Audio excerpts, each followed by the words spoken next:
Então, nós ficamos com uma interatividade que era a respeito de duas crianças brigando na escola para sentar no mesmo lugar. E a pergunta era, considerando o desenvolvimento moral, numa perspectiva piagetiana, o que a professora deve fazer? Alternativa D, buscar uma solução junto com elas. Significa que dessa forma, incluindo a criança, ajudando-a a perceber argumentos, a perceber o lugar do outro, a se colocar no lugar do outro e achar uma solução em conjunto, isso favorece o desenvolvimento da autonomia, que é o que nós devemos sempre ter como objetivo, não é? Um outro aspecto importante que Piaget sempre insistiu, né, era a questão do trabalho em grupo, ou trabalho por equipes, como ele falava. Então, nesse contexto de compartilhamento coletivo, uma criança serve de conflito para outra. Ou seja, quando alguém pergunta, não entendi, explique melhor, isso tudo leva a inteligência da criança a ter que se desenvolver, criar argumentos e aprender a se expressar melhor, do ponto de vista da lógica e também da moralidade. Essa discussão com as crianças vai estar alimentando, né, e também vai ser alimentada pela capacidade de autorreflexão, de refletir consigo mesma sobre o seu próprio pensamento, o que é também muito importante e necessário. Então, nesse movimento da criança sair de si e se descentrar, se tornar mais reflexiva e percebendo o lugar das outras crianças, a criança vai também desenvolver mais autonomia, cooperação e criatividade. Piaget falava, então, que era muito importante os métodos ativos na escola, ou seja, situações que a criança não ficasse apenas passivamente recebendo as informações de um adulto, o que era muito comum na abordagem tradicional, por exemplo, não é?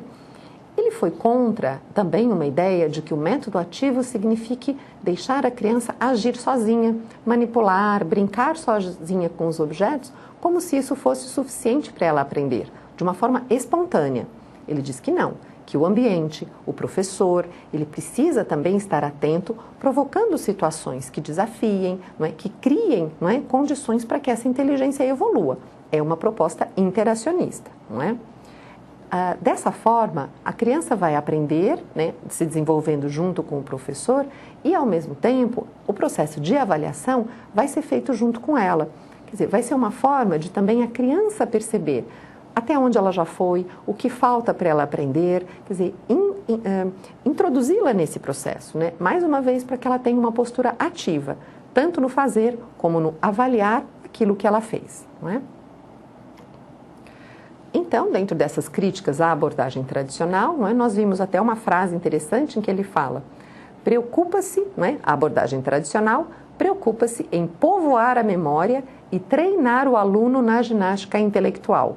Então, ele era contra isso, né? Aquela ideia de uma repetição vazia, não é? Algo que não tem sentido para a criança. O que ele diz que é importante é que justamente a criança seja envolvida no porquê ela está estudando aquela disciplina, que ela entenda o sentido daqueles exercícios, para que aquilo sim possa se transformar num conhecimento que ela possa usar de uma forma própria e responsável, não é?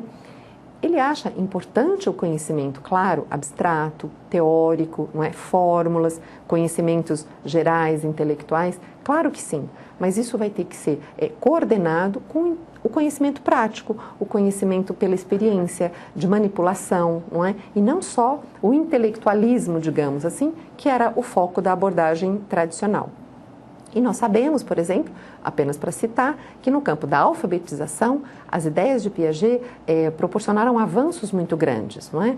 A alfabetização tradicional tinha um método mais mecânico, não é? Da criança ser treinada para conhecer as letras de certa forma, e o método proposto por Emília Ferreiro e Anna Teberoski, que se basearam em Piaget, é justamente de procurar acompanhar a evolução do pensamento da criança, suas hipóteses sobre a língua e ir favorecendo para que ela, aos poucos, construa uma compreensão integrada, mas não que venha algo posto já incisivo ou rígido de fora para dentro. Então, com tudo isso, fica claro entendermos que quando uma criança erra, por exemplo, na perspectiva piagetiana, não é, numa escola que se baseie nesse tipo de teoria, não é, o erro não vai ser tratado como algo terrível, apenas que tem que ser eliminado, ou um valor absoluto apenas para o que a criança acerta. Não. o erro vai ser um momento para refletir sobre o que a criança pensou, como ela compreendeu aquela situação, e isso vai ser feito tanto pelo professor, como deve ser estimulado para que a criança também reflita sobre esses erros, porque eles mostram uma evolução, não é? O erro não é uma coisa, indesejada. Nesse sentido, o erro é uma forma de eu conhecer como a criança pensa e ajudá-la a evoluir, não é? Também dentro dessa avaliação formativa, pensando numa formação mais integral do aluno, não é? Bom, por tudo que nós vimos, não é? O papel do professor ele pode ser sintetizado em alguns aspectos. Provocar desequilíbrios na criança, ou seja, não é deixar a criança aflita sem compreender, mas é a partir do momento que a criança conhece algo, ajudá-la a entender aquilo, mas mostrá-la algo novo, não é? Fazê-la avançar, desacomodá-la, não é? E é isso que vai mover a inteligência, a curiosidade, não é? O interesse pelo aprender. Nesse sentido, formular desafios. Então, que os problemas, as tarefas de casa, as provas, não é? Que essas atividades sejam desafiadoras e não apenas repetições de conceitos para uma memorização mecânica, algo que ele era contra, não é? E essas intervenções, tanto no sentido da cognição, da compreensão, da inteligência, como da moralidade, não é? Do agir em grupo, do, enfim, interagir entre colegas. Um texto importante que Piaget escreveu, chamado Para Onde Vai a Educação, justamente ele vai discutir também desdobramentos da educação num contexto social mais amplo, não é? Então ele vai falar muito da importância da educação voltada à democracia, não é? À defesa dos direitos humanos, ele vai se apoiar justamente na Declaração dos Direitos Humanos da ONU e ele vai enfatizar 4 pontos. A importância de uma educação científica, ou seja, que a criança tenha acesso aos modos de pensar, raciocinar, verificar, testar, criticar o conhecimento, não é? De uma forma objetiva, fundamentada. Junto disso, que a educação familiar e escolar caminhem juntas, que as duas vão complementar o processo de desenvolvimento e formação dessa criança. A interdisciplinaridade, que é um tema tão atual e que Piaget já defendia desde a década de 1950, mais ou menos, é justamente a necessidade da gente articular os conhecimentos nas várias disciplinas e áreas do conhecimento, não é? E a importância da preparação do professor. E o que ele fala sobre isso, não é? Nas palavras dele, em primeiro lugar, existe o problema social da valorização ou revalorização do corpo docente, primário e secundário, a cujos serviços não é atribuído o devido valor pela opinião pública, donde o desinteresse e a penúria que se apoderaram dessas profissões e que constituem um dos maiores perigos para o progresso e mesmo para a sobrevivência de nossas civilizações doentes. É uma frase bastante forte e bastante clara, não é?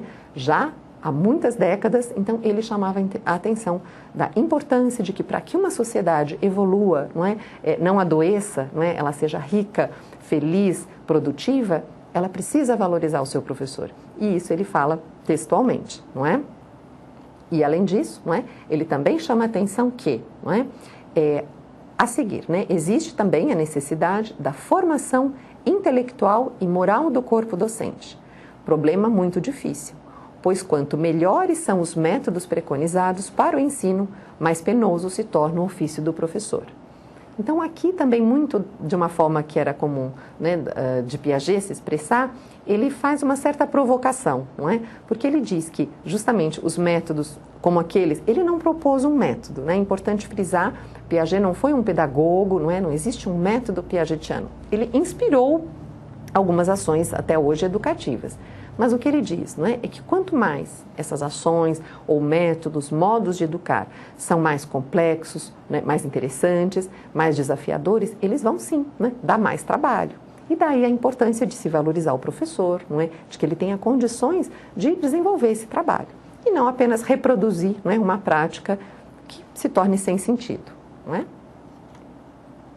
Então, para refletir, não é? Nós vimos que o construtivismo, ele não é, ele se opõe à ideia de um espontaneísmo, de um deixar a criança agir livremente. Existe um adulto ali presente, atento.